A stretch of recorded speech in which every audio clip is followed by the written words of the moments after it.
Bueno. Buenos días, buenas tardes, buenas noches según el momento en que nos escuchen. Bienvenidos nuevamente al Congreso Plan Educativo Familiar, Repensando la Familia. Hoy estoy muy contenta con Viviana, quien nos acompaña para recordarnos esa incorporación de la naturaleza como un educador más y una persona, casi que un ente que hace parte de este equipo de crianza. Viviana es bióloga, es madre y pues ella nos cuenta un poquito más sobre ella. Gracias Viviana por aceptar esta invitación. No, hola Catalina, yo feliz de poder compartir tanto de la experiencia propia como también de la experiencia profesional, de investigación y esto que tú dices del disfrute y eso, sentirnos parte de esa naturaleza que también nos va configurando, ¿no? Y pues todo esto es recíproco, ¿no? Todas estas relaciones siempre van en doble vía. Importante tener en cuenta la naturaleza como ese contexto, ese entorno con el que nos relacionamos y permite también la vida, soporta la vida. Entonces, pues gracias, yo feliz de estar acá. Gracias. Y cuéntanos cómo empezar a conectarnos nuevamente con esa naturaleza y cómo incorporarla en nuestra vida. Pues yo pensaría que lo primero es hacer un recuento, así como, no sé, de pronto muchos ejercicios nos promueven hacer como la línea de vida, la línea de tiempo. Yo sugeriría como también transportarnos a esos primeros años de nuestra vida, ¿no? Como a esa infancia, a esos juegos, qué pasaba en esos juegos, dónde ocurrían esos juegos y qué nos pasaba a nosotros, qué emociones, sentimientos aparecían cuando estábamos jugando. Lo más seguro es que, bueno, en estas edades como en las que estamos, en las que estoy yo, por los 40, pues muchos de nuestros juegos eran en la calle, ¿no? En la calle, en los parques, hacíamos el paseo de olla. Sí, era sin tanto juguete, sin tanto intermediario, y era básicamente uno embarrado, con las rodillas raspadas. Y yo creo que es viajar a eso, como a esas memorias, a esas infancias, a esos rostros también con los que hacíamos o hacían que la vida fuera tranquila y fuera de disfrute. Y a partir de ahí empezar a identificar esas relaciones. Seguramente algunos de pronto ahí empezaron como los miedos a los insectos, a los bichos, pero también empezar a ver, bueno, ¿y qué pasó ahí? Pero también empezaron por otro lado los gustos, las preferencias, no sé, de contemplar la naturaleza, de estar en contacto con ella, de sentirse como pleno, echarse, pues no sé, en el pasto, mirar el cielo, las estrellas, las nubes, y eso sería un primer paso, reconocerme yo como adulto que soy ahora y viajar a través de los recuerdos y traer a la memoria esas primeras instancias de juego o cuando yo estaba al aire libre, ¿qué pasaba? Cuando estaba en la montaña, en el río, en el parque, porque, bueno, poquito o mucho, todos hemos estado expuestos a ese contacto. Eso sería lo primero, Cata. Y lo segundo, compartirlo, o sea, tener un momento de familia, con esas personas con las que convivo y traer y compartirlo, traer y decir, mira, a mí me pasaba esto, yo me acuerdo de esto. También es muy importante ver cómo esos diálogos intergeneracionales aparecen ahí, que otras personas importantes aparecen y vamos encontrando el disfrute de estar en contacto con la naturaleza. Y ahora, en esta época de pandemia, ¿qué es lo que más ha querido la gente hacer? Salir de la casa y respirar aire puro, sentir el sol, sentir la brisa, y es eso, conectarnos con la importancia de que o sea, no estamos aquí solos en el planeta, somos parte del planeta, la casa común, del cosmos, como cada uno lo quiera llamar, y eso nos complementa la vida. Entonces, eso sería como esos dos primeros momentos. Qué bonito. Y el otro día que conversábamos, hablábamos un poco cómo incluso ahorita hay un déficit de naturaleza, ¿no? En, en, la, Sí, en los adultos. ¿Cómo es eso? ¿Qué es lo que está pasando? sí, bueno, síndrome de déficit de naturaleza, pues lo nombró Richard Louv, que él es un periodista, ni siquiera es médico, es un periodista estadounidense, y él en los 90 hizo una investigación muy importante durante 10 años se viajó por todo el país y empezó a hacerse esta invitación que yo les hacía, les preguntaba a las personas si ustedes a qué jugaban cuando eran niños y niñas, y encontró estas diferencias, que en las épocas de estos adultos estaban más en contacto con la naturaleza, trepaban árboles, sabían de dónde venían los alimentos, porque muchas veces les preguntaba a los niños, oye, ¿tú sabes de dónde viene la leche? Sí, del supermercado, ¿no? De la caja, de la nevera. Y como, claro, aquí de pronto en Colombia no es tan normal esto, pero esto estaba pasando en Estados Unidos, incluso también en Inglaterra. Y cuando él se dio cuenta que estaban jugando los niños y niñas en la época de los 90, se encontró que estaban mucho tiempo expuestos a pantallas, videojuegos y que cada vez estaban menos expuestos al contacto directo con la naturaleza.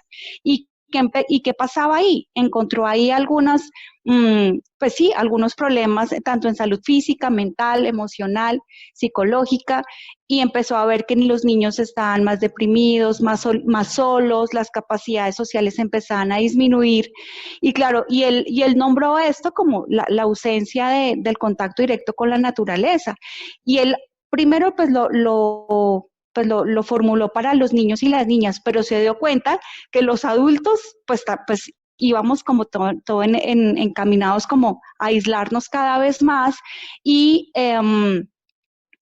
pues claro, pues también con la vida moderna, toda la intromisión de la tecnología a nuestras vidas, la familia, los comedores, bueno, a todos los espacios que estamos, pero entonces él dijo, yo no es que quiero decir pues hablar mal de la tecnología, pero entre más tecnología nosotros utilicemos en nuestras vidas, más naturaleza necesitamos para compensar. Él lo llama vitamina N, vitamina naturaleza. Entonces ahí también hay otra recomendación, revisar en nuestra vida cuánto estamos expuestos a la tecnología y compensar de cierta forma con las horas o bueno, sé que ahorita en estos tiempos es complicado, pero si podemos salir, que optemos por un espacio natural, o sea, un parque verde de la ciudad, si podemos salir de pronto, no sé, como el fin de semana a una montañita, a un paseo, pero más en contacto con la naturaleza para no seguirnos encerrando. Desde ahí viene ese concepto y cada vez pues ha sido investigado, pues hay muchas investigaciones alrededor de los beneficios de estar en contacto con la naturaleza, sobre todo en los primeros años, o sea, como un estructurante de nuestro desarrollo, ese contacto con la naturaleza es vital para todo lo que viene en la vida después y como en esta vida adulta también, seguramente nuestras preferencias, nuestro estilo de vida tendrá que ver y tendrá sentido con eso de sentirnos parte de ella. Este año mi hija mayor se ha conectado mucho con los pájaros y los grupos de pajareros y me parecía hermoso porque uno muchas veces dice en ciudades, no, es que no hay naturaleza, no hay... Y cuando hacían los grupos de pajareros desde la ventana, yo decía, sí nos podemos conectar sin ni siquiera ir tan lejos, porque hay gente que dice, yo no tengo tiempo de salir. ¿Cómo ves tú esas conexiones que se pueden hacer también desde el cotidiano en las grandes ciudades? Sí, bueno, yo en alguna época fui pajarera también, yo trabajé en Cali durante varios años y desde ahí empecé a enamorarme de las aves, porque lo único que necesitas para las aves es disposición y bueno, unos binoculares y no más, y desde la ventana lo puedes hacer y bueno, y si no tienes los binoculares desde escuchar, o sea, a veces nuestro oído está como, no sé, como pasmado porque somos tan visuales y es empezar a desarrollar la escucha, los cantos y esa es una opción genial. Y desde ahí, desde estos grupos de ornitología, de pajareros, hay las posibilidades de contribuir. Desde la ciencia ciudadana se ha llamado como estos grupos que participan en conteos ahorita viene un conteo importante para Navidad, los conteos navideños, pero conteos también locales, pues en Bogotá hay varios grupos y estos datos también ayudan a tener información sobre la población de las aves. Ahí tenemos aves migratorias, tenemos aves que se pegan un viaje tenacísimo desde Alaska, desde Canadá, y pasan por nuestros humedales y quedan por acá. También ahorita vienen toda la época de muchos pájaros de bosque que se llaman las reinitas, de unos colores súper bonitos. Entonces es saber también que esa biodiversidad que tenemos en la ciudad, si sea el arbolito que esté ahí al frente en la calle, está albergando vida, y que nosotros podemos ser testigos de esa vida si nos disponemos a mirar lo que tú dices, contemplar por la ventana, escuchar. Esa es una opción. Otra opción, pues que ha salido últimamente, sobre todo en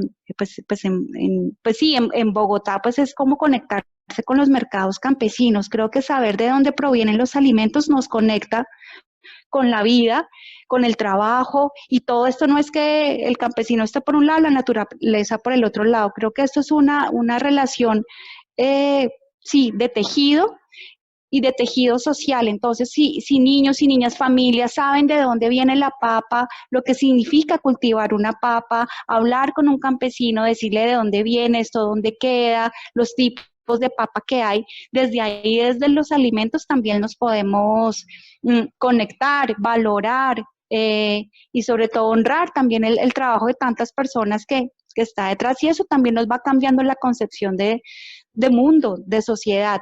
Y otra cosa, bueno, esto lo hacemos en la casa, es todo lo que tiene que ver como con el compostaje, con los residuos orgánicos y así. Y uno no tiene que hacer nada porque cuando está en la casa y lo hacen en recipientes, pues en la casa lo hace todas las bacterias. Entonces uno no tiene que hacer nada, solamente cortar los residuos orgánicos frescos, ponerlos en un recipiente con tapa, de pronto algunos huequitos chiquitos, y adicionar material seco, pues para evitar como las moscas y esto. Y esto en 3, 4 meses se vuelve compost. Y tú lo puedes ver, no tiene olor, si no es desagradable, y con eso, o sea, y es tocarlo. Yo creo que también desde el tacto, ya hemos visto pues la vista, el oído, el tacto, oler, también desde ahí nos conectamos. Es como implicar los sentidos en todo lo que tenemos en nuestra casa. Y lo otro es también con esto relacionado, si compramos en mercados campesinos, podemos sacar la semilla del tomate, del pimentón, y empezar a hacer semilleros en la casa. O sea, esto no se imaginan los aprendizajes tan importantes que hay del ciclo mismo natural, sin nosotros proponernos, ver cómo germina una semilla, ver cómo va creciendo, cómo se descompone, los residuos orgánicos, y todo esto va dando información a nosotros, a los niños, a las niñas, pues, quienes están ahí en la convivencia. Entonces, pues esas serían como algunas de lo que podemos hacer ahorita, sin saber cómo lo que va a pasar, ¿no? Qué interesante, porque a veces uno empieza a sentir realmente que conectarse con la naturaleza es como algo de allá afuera, ¿no? No, Exacto. no como desde la vida misma.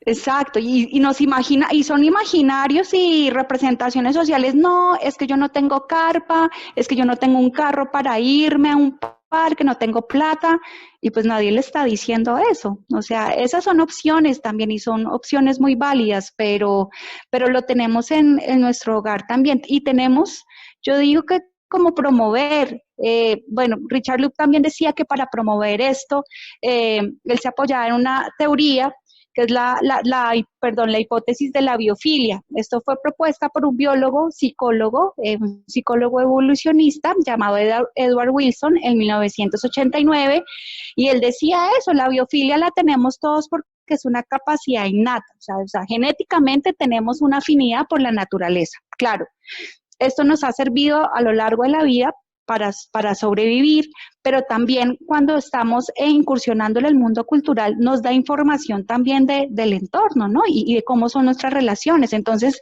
la biofilia puede ir desde la aversión hasta el gusto, mejor dicho, disfrute pleno, desde el miedo hasta la curiosidad, o sea, como todo ese rango de emociones que aparecen en la vida de nosotros cuando estamos como consintiendo un perrito, viendo una planta, contemplando un atardecer, sentir la lluvia, ¿no? Porque cada vez nos ponemos como más capas, ¿no? No, no te mojes, no, mejor dicho, viste, o sea, todo uno como una cebolla pues llena de capas, pero evitando, alejándonos cada vez más de ese contacto directo con la tierra.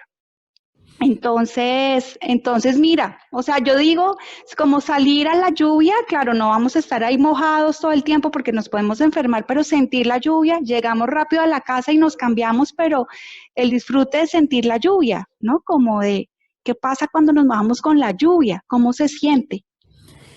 Claro, y esto que uno disfruta tanto, bueno, a los niños les encanta también saltar charcos, ¿no? Esos son. Total, imagínate, o sea, y nosotros, ¿cuántas veces nos saltamos charcos y embarrados? Claro, después tocaba lavar el pantalón y los tenis que quedaran blancos otra vez, pero uno dice eso no es nada comparado con los beneficios de ese momento de saltar charcos, o sea, es como volver a pensar, bueno, ¿qué pasaba? Y uno se sentía libre, como libre, si estaba con amigos, esa complicidad con los amigos de hacerlo juntos y desde ahí si traemos esto a nuestra vida cotidiana, ¿cuántas veces también hemos perdido oportunidades de trabajar pues en equipo porque no sabemos relacionarnos, ¿no? Como, y es desde ahí, ¿no? Como que estas experiencias en la naturaleza se traducen en nuestras acciones en la vida cotidiana. Algo que tú hablabas ahorita es el miedo que a veces sienten personas en la naturaleza. Y yo siento que estamos como en un momento de miedo, no, no ahorita solo pandemia, sino en general. A mí me impacta cómo los sitios están como protegidos con espuma, como el pasto artificial, en lugar de permitirle a los niños embarrarse, comer tierra. O sea, era. Y decías que los Sí, primeros años es importante para constituirse. O sea, ¿cómo es eso? sí, o sea, digamos, esto es terrible, como el pasto artificial, claro, la mamá dirá, ay, no, pues qué dicha, porque no, ningún bicho lo va a picar, pero imagínense todo, las bacterias, los microorganismos, o sea, como todos los virus que hay en ese tapete artificial. Entonces cuando un niño o una niña se expone como los primeros años a estar en un contacto directo con la planta, eso que tú dices comer tierra, uno dice, ay no, pero ¿cómo va a comer tierra? Pues no se va a comer la tonelada de tierra, pero si se come un poquito, y hay un instinto, yo creo que todos comimos tierra o lo intentamos, porque es parte desde nuestra especie humana, ¿no? Como probar con los sentidos, o el olfato, también de los sentidos más primitivos que tenemos, oler las cosas, como oler aire fresco, ¿sí? Y en los niños y las niñas, este contacto con la naturaleza, pues, pues le está permitiendo eh, aumentar su capacidad sensorial, aumentar su capacidad de observación, de concentración. Imagínense cuando uno sigue un camino de hormigas. Uno puede estar ahí, un niño por su curiosidad, su exploración, su imaginación, no se imaginan todas las conexiones cerebrales que está haciendo en ese momento, siguiendo solamente un camino de hormigas, porque está pensando cuántas hormigas hay, para dónde van, de dónde vienen, porque cargan una hoja, esto para dónde van, qué pasa si les pongo un palito, qué pasa si les pongo una piedrita y la desvío, y la puedo seguir, todo lo que pasa ahí, y sin nosotros querer imponer ahí como, bueno, yo quiero que aprenda sobre las hormigas, ¿no? Con la simple observación, con el simple hecho de sensibilizarse y ser como empático con esas hormigas, viendo que están haciendo un trabajo, que están llevando cosas, ahí mi relación ya cambia mi relación con esos otros seres vivos que conviven conmigo en este planeta. Por otro lado, también aumenta pues como estas habilidades motrices, ¿no? De motricidad gruesa, trepar un árbol, saltar un charco, caminar por un tronco, saltar de una piedra a la otra. Y si yo estoy con otra persona, aparece también la solidaridad y la cooperación. Entonces, ven, yo ya salté, ven, te ayudo. ¿sí? Con la misma naturaleza nos pone como también los medios para que nosotros vayamos aprendiendo y vayamos adquiriendo esas habilidades pues para la vida, ¿no? Para la vida y para el respeto pues, de esos otros sistemas diferentes a los humanos, entonces, sistemas naturales. Genial. ¿Y por qué consideras tú que es importante incluir el entorno dentro de nuestro proceso educativo? Incluir la naturaleza. Uy, bueno, uno, porque yo, de mi parte personal, no me imagino nuestra vida de familia sin naturaleza y por todo lo que hemos vivido nosotros como familia, somos tres, y ver cómo desde los primeros años a nuestro hijito acampando y allá, pues sí, como tan libre, como tan tranquilo y sobre todo con sencillez, ¿sí? Porque cuando estás en la naturaleza no necesitas de muchas cosas. Entonces, eso por un lado, creo que la naturaleza nos enseña a vivir con lo que necesitamos y como humanos nos hemos llenado de muchas cosas en nuestras vidas. Nos llenamos de juguetes, por ejemplo, hablando de niños y niñas, y muchas veces no sé si les habrá pasado, regalamos la super muñeca, el super carro, y el niño terminaba jugando con la caja porque con la caja puede hacer mil cosas. Cuando no sé si hemos ido como a un paseo o algo, no sé, a la playa o al pasto, nos llevamos la pelota, nos llevamos el frisbee y termina jugando con tierra y un palito. Entonces yo creo que es eso, ¿no? Como encontrar en la vida la sencillez, y preguntarnos qué es lo necesario para nuestra vida, ¿no? O sea, de qué también me estoy llenando, tanto de cosas materiales como de información y eso. Y para ya los procesos educativos, pues yo creo que la misma naturaleza es el mejor maestro, porque es una maestra. La naturaleza no es una maestra.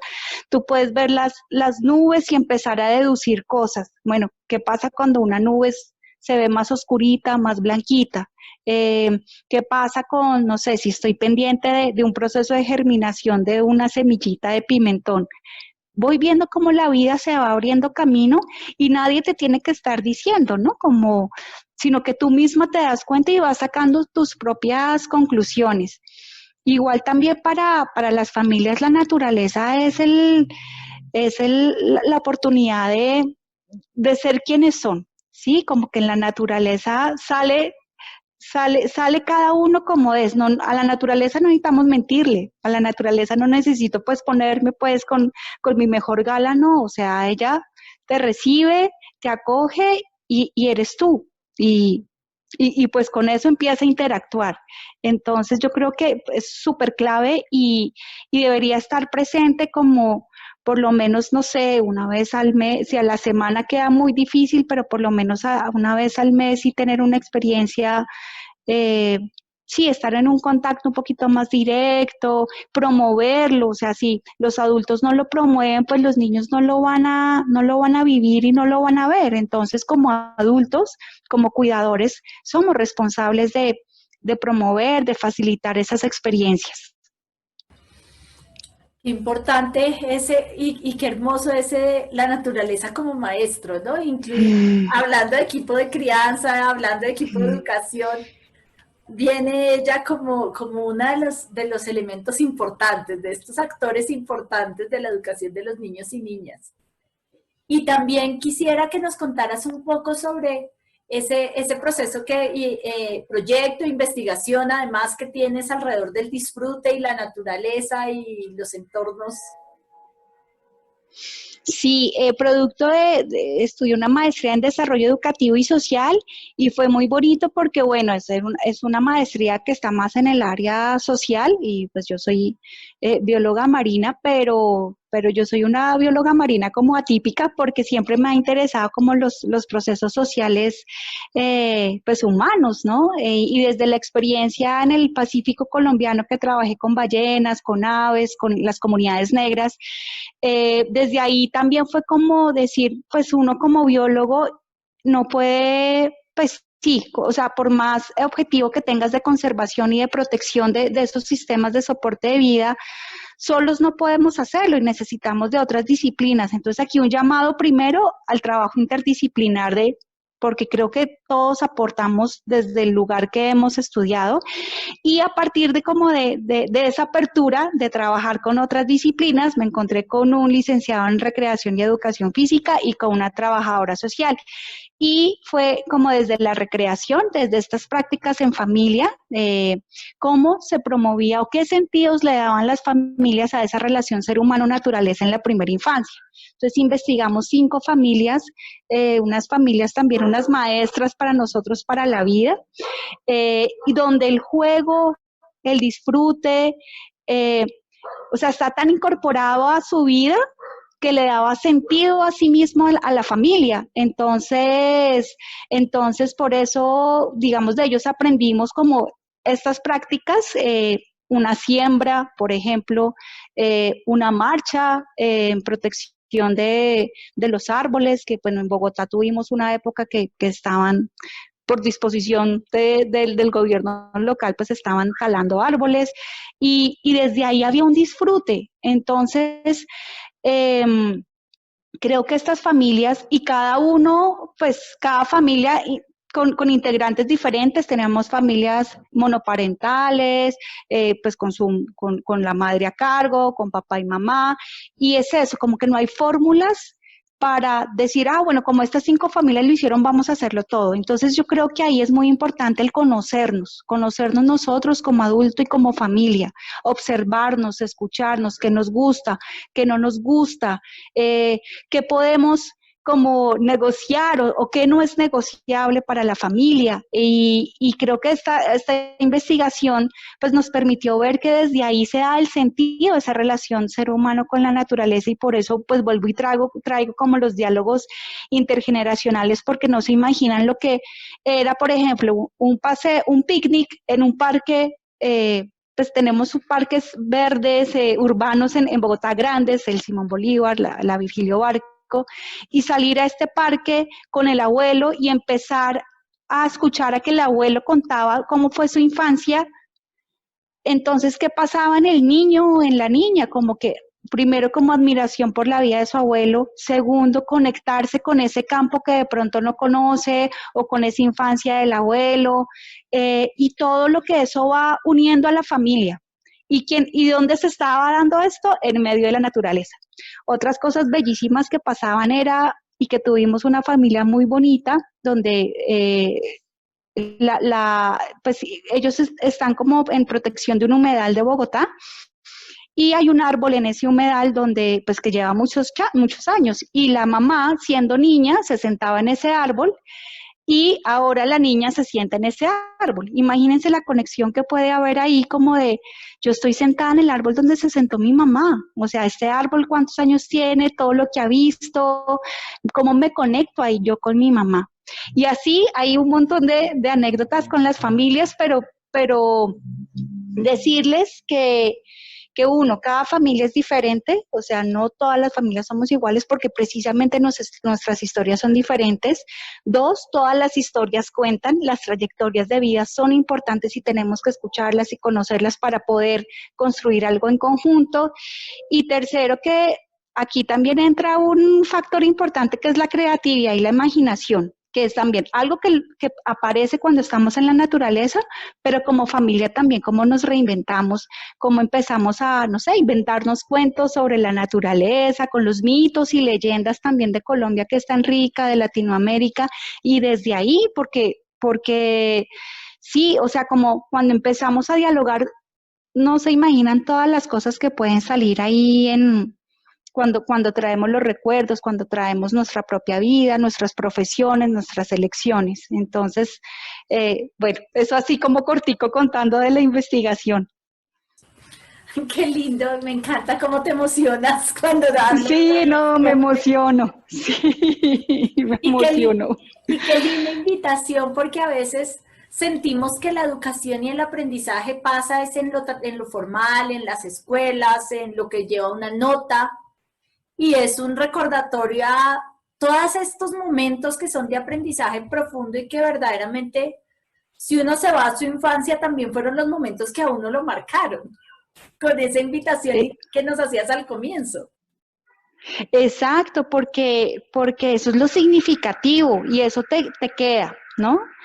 O sea, nos pueden enseñar mil veces, no sé, las fórmulas químicas y de todo, y no las podemos aprender para el momento, para el examen, pero no sé, si vamos al mar, entonces sentir que es la sal, el cloruro de sodio, sí, como cuando lo apropiamos, lo vivimos, lo experimentamos, el aprendizaje se da por sí mismo, no necesitamos como de la guía, de, no sé, como de la instrucción, el instructivo, sino simplemente es dejarnos llevar. Algunos lo aprenderán más rápido que otros porque también tiene que ver con la sensibilidad, pero si seguimos promoviendo estas experiencias, se irán dando esos aprendizajes en mayor o menor profundidad, pero sí se irán dando. Y esto sí es, pues eso también está documentado científicamente como los niños que están más expuestos a estas actividades en contacto con la naturaleza tienen como mayor probabilidad de tener comportamientos proambientales. Estos comportamientos proambientales pues son los que de cuidado, de conservación, pero ojo, los niños no son los responsables solamente, somos todos, porque también ha habido como una carga histórica, no, entonces le enseñamos al niño a que separe los residuos y el papá o la mamá que están haciendo en casa, entonces, claro, de ellos hay una sensibilidad, pero si no está acompañado por la familia, pues no va a pasar nada y ellos no son los únicos responsables, o sea, la casa común, el planeta es de todos pues somos responsables de su cuidado, de su protección, de cada vez sentirse más ligado al planeta. Qué bonito y qué importante esto que nos recuerdas, porque los niños empiezan a conectarse con la naturaleza y ahí mismo empiezan con ideas de protegerla. Exacto, en su exploración, en la misma exploración, porque nadie le ha dicho nada, ¿no? Pero claro, entonces a veces aparece el adulto, la mamá, el papá, el cuidador, oye, no, hay que matar ese bicho, hay que no sé qué, ¿sí? Y claro, él dice, pero ¿por qué? ¿No? Como, no, es que no, a mí no me gustan y hay que matarlo. Entonces, claro, yo entiendo que pues no nos vamos a estar llenos de zancudos que nos piquen y de todo, pero sí es entender, ¿no? Porque a veces se ve la abejita por ahí volando y ya la queremos matar y la abeja no ha hecho nada y la podemos espantar con un librito, ¿sí? Entonces es eso, como empezar, dejar a los niños esa exploración pues claro, que no se vayan a hacer daño y eso, pero ojo, que los adultos muchas veces transmiten a los niños sus miedos y sus, sí, como esas aversiones. Y eso sí, hay que ser muy consciente para no hacerlo, respetando esas aversiones del adulto, pero ojo en pasárselas a los niños. ¿Y cómo trabajar esas aversiones en el adulto? ¿Tienes alguna idea? Pues bueno, hay unas desde la psicología, yo tengo una compañía psicóloga que ya trabaja las fobias, porque bueno, con las fobias sí, pues ahí, bueno, hay como toda una vía de terapia psicológica cuando es así muy fuerte, pero cuando es, digamos, como leve o moderado, es como empezar, pero ¿por qué, no? O sea, ¿por qué le tengo miedo? Yo me acuerdo mucho de compañeras así de mi edad, no sé si a ti te pasó, Cata, en tu colegio, que era la época de los cucarrones, y muchas veces pasaba que eso más que todo era el mayo, pues por eso en algunos sitios de Colombia les dicen mallitos. Entonces, claro, salían los cucarrones, era la época en que pues ya ellos pues, de su larvita ya se volvían los cucarrones y se jugaba mucho y entonces dentro de esa también ingenuidad como era meter los cucarrones como en el pelo y se quedan enredados en el pelo y claro, esa sensación pues da mucha angustia y es empezar como a revisar esa relación porque como, bueno, que tanto también me afecta y ver ahí si yo solito no puedo como después de hacer una revisión y entender que el cucarrón pues no me está haciendo nada, el cucarrón no hace daño, como empezar a reconciliarme con el cucarrón, pero si ya veo que es muy fuerte, que ya me genera un estrés, que de verdad yo solo no puedo, me da mucha ansiedad, yo sí diría que eso también se puede ir por terapia psicológica y está bien porque pues a veces necesitamos de una ayuda adicional. Entonces, sí, podría decir como esos dos caminos. Qué bueno, hacernos cargo también de nuestros miedos, ¿no? Exacto, sí. Viviana, muchas gracias. Me encanta esa pasión. Y para terminar, ¿cómo nos recomendarías a los padres que acompañemos a esos niños que quieren despertarse a ser conservadores, a que dicen, mami, quiero hacer una campaña para proteger a los loros de... ¿Cómo hacemos? Porque a veces uno dice, "Ay, Dios mío, una cosa más". Una cosa más, pero con un significado profundo y donde los aprendizajes pueden ser infinitos. Entonces yo creo que como, bueno, una puede ser de esa lista de prioridades de las cosas por hacer, pues, o sea, también escuchar y observar al niño que te está pidiendo eso, ¿no? Porque hay niños que de verdad se apasionan y uno dice, pero ¿de dónde? O sea, no entiendo. Y acompañarlo, o sea, también como cuidadores nuestro rol es de acompañar, bueno, ven, busquemos, si es una campaña de aves, en Bogotá hay muchos grupos de aves, en Colombia hay de los grupos más fuertes, son de pajarólogos y de ornitólogos. Entonces, si es por ahí, buscarse, acompañarse mucho, ya si digamos estamos en municipios, en las alcaldías locales, en las secretarías pues de ambiente, hay varias iniciativas también, hay muchas ONGs que se dedican a hacer caminatas, a reconocer, por ejemplo, todo el sistema de humedales, si están en Bogotá, si están en otras partes del país, también hay muchas organizaciones como pendientes de, hola, ahí hay un acompañante, eh, estar pendientes de esas iniciativas, porque, y hay muchos de niños, o sea, mira tú, Greta Thunberg, 14, 15 años, y mira dónde va su huelga por el clima, todos los viernes con su letrero parándose en el colegio. Y claro, a nosotros esto nos puede decir, esto es traído de los cabellos, pero ahí hay una pasión genuina hay unos puntos de fondo y argumentos con números, con datos científicos que ahí están. Entonces yo creo que se puede echar mano de esas iniciativas locales porque hay mucha gente preocupada por la conservación y por pues la protección de nuestros seres vivos no humanos. Muchas gracias, muchas gracias. Qué bonito y qué importante este tema. ¿Quieres dejarnos algún mensaje final ya de despedida? Bueno, pues bueno, la gratitud por permitir cómo traer este cuento y esta carreta, poderla compartir con todos los que nos están mirando en este congreso. Eh, y no, como háganle, invitarlos a salir sin tanta prevención. Si nunca lo han hecho o tienen mucho miedo, empiecen de a poquitos, gradualmente. Esto no es de la noche a la mañana, pero sí hay que empezar a hacerlo. Empezar a exponer a nuestros niños y a nosotros mismos con un árbol. Sientan abrazar un árbol. De verdad que esto no es que uno es hippie, no, sientan lo que es abrazar un árbol, sus texturas, sentir que ese otro ser vivo también respira y gracias a ese ser vivo nosotros respiramos, ¿sí? Como empezar a ver esas bondades también. Sientan la lluvia, no les dé miedo, se cambian rápido cuando entran a la casa.